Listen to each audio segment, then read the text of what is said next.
kuna shida sana hapa Lamu, na ningeomba tu serikali wafanye juu chini waone ya kwamba hawa majagiri ambao wanaharibu dinari yetu ya Lamu ama kaunti ya Lamu, waone vile ambavyo wanaweza fanya.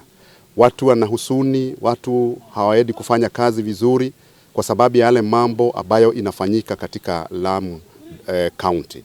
Kwa hivyo ningeomba tu serikali, kwa sababu serikali iko na mkono mrefu, hao majagiri ambao wanataka kuharibu county yetu, wakae pamoja, serikali ikae pamoja, waondoe wote katika county yetu ya Lamu. Serikali igirie kati wakati wanapoangalia hawa watu, kwa sababu wanataka kukaa na amani, na serikali inatuomba tukue na amani, nao saidi zao hiyo ya hawa majangili waangalie sana, ili watu wetu wakae na amani wakiwa hapa. Kanisa inajitolea sana kuwakuza watoto wakiwa na hali ya kuelewa neno lake Mwenyezi Mungu, na pia kutambua itikadi mbaya za zile potofu ambazo wanaweza kuwa wanafundishwa. So wana ile ufahamu.